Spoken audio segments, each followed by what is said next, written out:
you get some of that good Snoop weed? I've smoked with Unc before, yeah. Yeah. That was Lauren London confirming her close relationship with Snoop. Initially, everyone presumed it was simply a typical friendship. However, recently released footage showing Snoop and Lauren London together is now causing suspicion. Some observers believe it validates a secret link, possibly even suggesting she was involved in setting up his situation. Let me explain. Snoop and Lauren London. New video evidence. That was the sole requirement to ignite chaos throughout the entire hip-hop scene. This footage isn't merely showing Snoop Dogg smiling for the lens, or performing one of his relaxed Uncle Snoop comedy routines. It places him directly next to Lauren London, Nipsey Hussle's long-term partner, specifically following Nipsey's murder. You see, Lauren London is not just another person grieving within Nipsey's close friends. She represents Nipsey's inner circle. From her deeply emotional eulogy at the Staples Center to her impactful address at the BET Awards, Lauren became the representative voice, the visual identity, and the emblem of Nipsey's passing. Anyone standing beside her wasn't just standing near Lauren, they were positioned beside the entirety of Nipsey's legacy. After Nipsey's demise, Lauren was more than just the mourning partner. She became the public representative of his memory. Yeah, but you don't know till it's at your front door. I always say the front row at the funeral is different.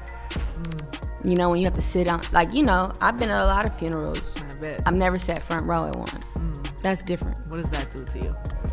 Shift your perspective on life.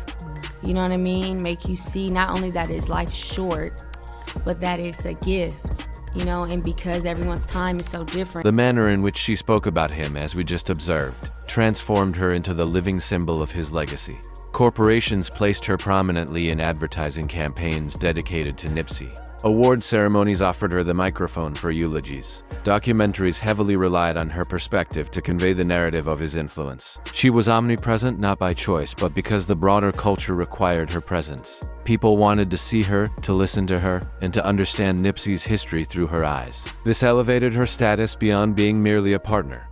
She became a strategic asset. To stand beside Lauren was to stand beside Nipsey's memory. And that is precisely why this video segment provoked such outrage, because being close to Lauren implied closeness to Nipsey's legacy. In a situation where that legacy was already becoming a point of contention, Snoop's appearance in that scene did not seem harmless. It appeared premeditated. However, to grasp the intensity of the public reaction, one must recall the specific time of Nipsey's death. When those gunshots were fired in front of the Marathon store, Los Angeles did not just lose a musical artist. It lost a community leader, an entrepreneur, a man who had transcended the neighborhood while still supporting it. And when a person's stature surpasses their immediate community, the aftermath is inevitably complex.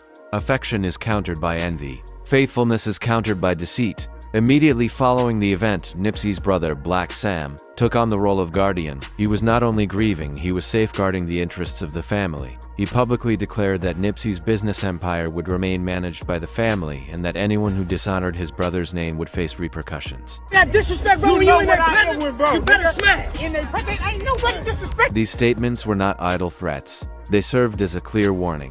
Sam was aware that predators would gather. He knew that opportunists would attempt to exploit the situation, and he absolutely refused to allow Nipsey's businesses to become a source of easy plunder. But this is where the complications began. Nipsey's entire enterprise was not solely founded on formal agreements and business ventures. It relied heavily on relationships, and relationships are inherently vulnerable. Even among Nipsey's most trusted associates, divisions started to appear.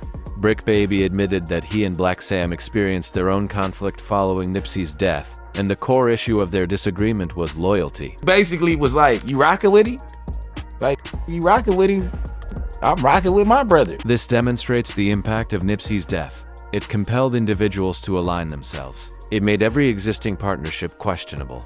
It transformed the period of mourning into an atmosphere of distrust. And then Charleston White delivered his provocative assertion. He stated the uncomfortable reality that no one wished to acknowledge publicly. Nipsey was murdered not just by a single assailant, but by the envy originating from his own inner circle. All the big homies in the set was jealous of Nip, because all the young Nip. Nip got bigger than the program, so Nip got clipped. Consider the full implication of that statement. If Nipsey was eliminated because he achieved too much success, then his business empire wasn't solely facing external threats. It was under assault from within its own ranks. And this is the point where the music industry becomes a factor. Because while his family struggled for leadership and the street community contended with jealousy, the music business recognized a chance. Nipsey had successfully figured out a system. He retained ownership of his master recordings. He controlled his brand. He dominated his neighborhood. Autonomy was his most precious achievement. And in an industry fundamentally built on exploitation, that independence made him a threat. Suge Knight, speaking from his prison cell, made an assertion that linked all the elements together. He claimed that Puffy undermined Nipsey and his associates by introducing them to highly addictive drugs. Puffy the one got these dudes on hardcore drugs. He was introducing these guys to different type of level of drugs. This went beyond mere socializing. It was an attempt to destabilize a powerful movement. Subsequently, he made the explosive accusation concerning Snoop, that Snoop was secretly plotting, even trying to arrange bail for Cafe D, the individual linked to Tupac's murder, because Cafe D was being too vocal. I said, look, I don't have nothing to do with none of that, and I'm not leaving prison to go to nobody county jail. To the point they were saying, well, you can't leave and sacrifice a little bit in the county jail to stop that black man from getting life? Hell no. Just weeks following Nipsey's murder, the atmosphere in the streets of Los Angeles was thick with doubt. The Marathon store transformed into sacred territory, yet also grounds for dispute. Who possessed the authority to speak for Nipsey? Who was using his name to promote their own fame? The rumors intensified with each passing day. Long-term associates were accused of exploiting Nipsey's name during interviews. Social media platforms became arenas for conflict. Someone would pose next to a mural and instantly face accusations of chasing notoriety. Another would claim a familial bond and be labeled a phony. It was utter chaos. And that chaos was not accidental.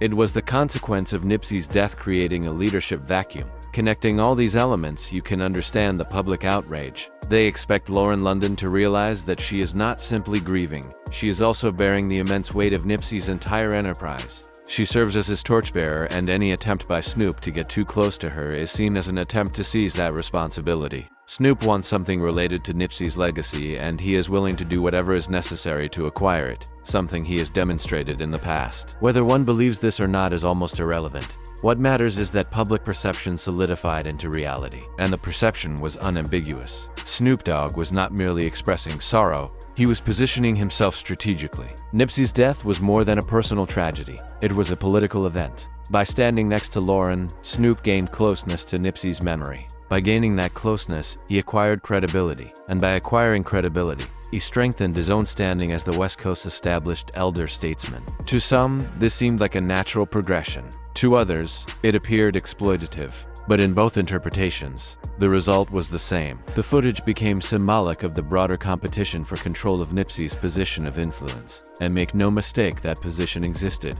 If you accept Shuggy's earlier claim about Snoop, then you would realize that Nipsey was not simply eliminated by an isolated gunman. He was weakened, destabilized, and made vulnerable by forces more powerful than his local neighborhood. And who else did Suge accuse of playing both sides of a conflict? Snoop Dogg. That is why the footage had a more profound impact than anyone anticipated. It was not about the literal activity occurring in the video clip. It was about what that clip represented.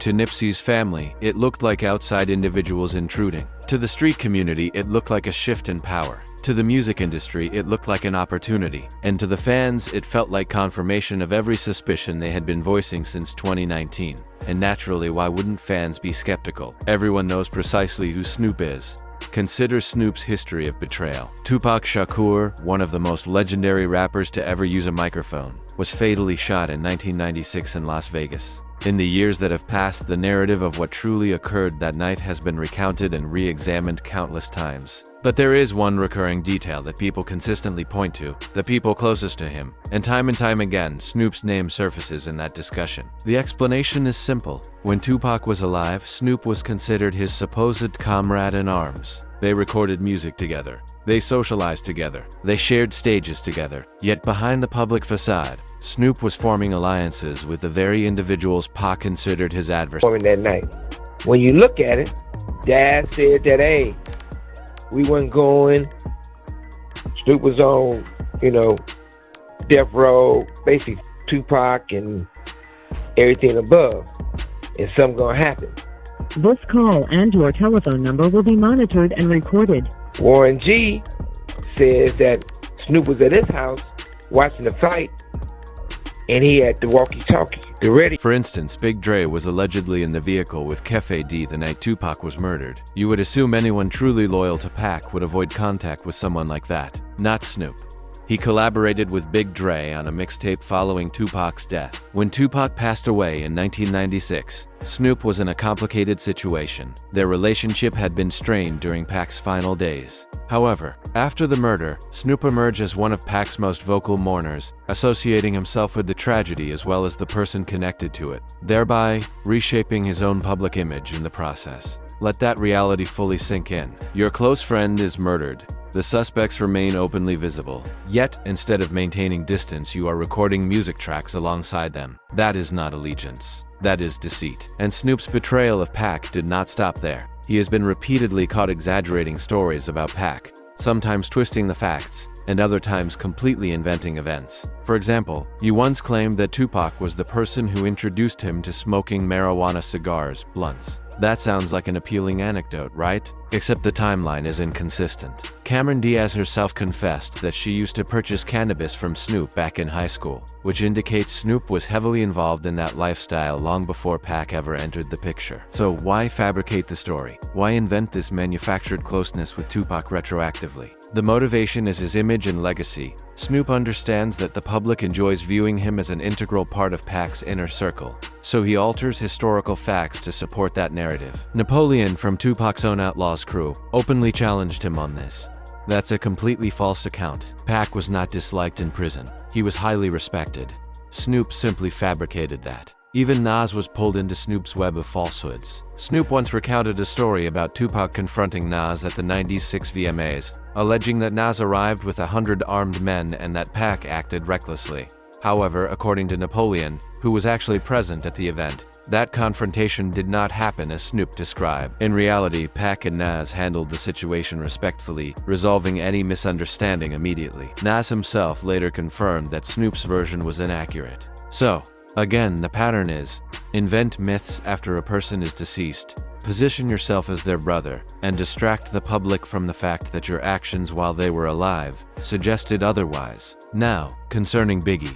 Snoop has frequently portrayed himself as being close friends with Biggie, particularly after Tupac's passing. He has shared anecdotes about profound conversations, moments of reconciliation, and mutual respect between them. But according to Gene Deal, Diddy's former personal security guard, that is purely media fabrication. But yet still, Big came out to... But yet still, Big came out to California, and you don't see not one picture of him and Snoop together. You don't see not one place where they smoked a blunt together. Both of them like to smoke. We was in the studio with Bone Thugs and Harmony. Snoop never came over there. So you tell me, was they really that cool? Or it was just a facade that was put up? Gene Deal questioned why, if Snoop and Biggie were genuinely close, they never socialized when Biggie was located in Los Angeles. Yet, Snoop somehow asserts he encountered Biggie in Atlanta after Pac's death. Seriously, everyone. Once again, the story being told does not align with the actual events, which ultimately leads us right back to Nipsey Hussle. Because if you are recognizing this established pattern, you already know precisely what transpired next. Up, man. I just want to send prayers out to Nipsey Hussle and his family, to Lauren London and her family. It's f***ed up, man. Nipsey passes away. Snoop publicly weeps. Snoop declares him his dear brother and offers other praises. He then releases a musical tribute. He announces to the world that Nipsey represented the new Snoop, and mourning fans eagerly consume the narrative. However, upon closer examination, inconsistencies begin to emerge. Snoop publicly grieved Nipsey, yes, but he was also seen socializing with Big U, the very individual Nipsey had issued warnings about. Nipsey had a specific diss track aimed directly at Big U, clearly stating he refused to be controlled or extorted. Everyone knows Big U was shaking down Nipsey, forcing him to pay protection fees. When Nipsey stopped making those payments, he ended up dead. And yet Snoop enjoyed Big U's company. So, history is repeating itself once more, just as it did with Tupac, and just as it did with Biggie. When the legendary figure is alive, Snoop aligns himself with their adversaries. Once the legend is gone, Snoop steps forward to redefine the story, placing himself central to the narrative as the heartbroken brother. This is precisely why Nipsey's murder can no longer be viewed as an isolated incident. Eric Holder may have fired the weapon, but Eric Holder did not devise the entire strategy. There were larger forces at play, concealed individuals, people who stood to lose significantly if Nipsey achieved success. And thanks to these revelations, it appears Snoop is now confirming the persistent whispers from the streets. Lauren London was not merely caught in the crossfire. She might have been positioned on the inside all along. Towards the conclusion of Nipsey's life, he began creating distance from certain industry events, refusing to conform or participate in extortion schemes. If only Nipsey had realized that a supposed friend close by was connected to the very entities he was attempting to avoid, perhaps the outcome might have differed. Because if there is one trait Snoop has repeatedly demonstrated, it is his mastery of survival. The widespread repercussions of Nipsey's death. When Nipsey Hussle was assassinated on March 31, 2019, it was not merely another tragic headline within the hip-hop community. It was a seismic event that devastated millions of people, sending intense shockwaves through music, culture, and communities globally. For numerous individuals, Nipsey was more than just an artist they listened to casually or streamed online. He was a living, tangible embodiment of potential. He served as proof that one could originate from nothing, conquer the turmoil of the streets, and construct something enduring without compromising integrity to the established system. Fans adored him not solely for his music, but because his life mirrored his lyrics. He didn't just rap about economic ownership. He owned his masters. He didn't just discuss reinvesting in the neighborhood. He developed businesses in Crenshaw and provided employment to individuals who had been marginalized by society. And he didn't just rap about faithfulness. He supported his community even after fame and wealth offered him every opportunity to leave it behind. Therefore, when the announcement came that Nipsey had been fatally shot in front of his own Marathon store, a location that had become the symbol of his vision, the public reaction was visceral, immediate, and overwhelming. It's crazy how the streets don't love it, but we still be loving the streets and shit. In Los Angeles, residents poured into the streets. Outside the Marathon store, large groups gathered, leaving behind flowers, candles, handwritten messages, and commemorative murals. People wept openly, embracing strangers, as they collectively felt the loss of a family member. In many ways, that sentiment was accurate. Nipsey had served as the voice for South Central, yet his influence reached worldwide. Murals appeared not only throughout Los Angeles, but in cities across the country, from Houston to New York to Chicago, and even internationally from London to Lagos. People painted Nipsey's portrait on walls, declaring that the marathon continues. Social media exploded with tributes, hashtags, and deeply emotional posts. For several weeks, it felt as though the entire culture had paused to mourn. Fans were not simply grieving the man, they were mourning the ideals he represented. They viewed Nipsey as a strategic model for a better future. He provided evidence that one could reject the music industry's tactics, maintain full independence, and still achieve success. His murder prompted a painful inquiry. If someone like Nipsey, a man building enterprises, assisting his community, and staying true to his principles, could be struck down so easily, what hope remained? Nipsey's death didn't just devastate his fans, it deeply affected the artists who had grown up inspired by him. For younger rappers, Nipsey was more than a contemporary. He was a mentor, an older brother figure, a real-life example of navigating the industry without losing one's identity. Roddy Ricch has publicly stated that Nipsey's support was instrumental in helping him achieve mainstream success. Nipsey offered him guidance, endorsed his talent, and encouraged him to believe he could accomplish more.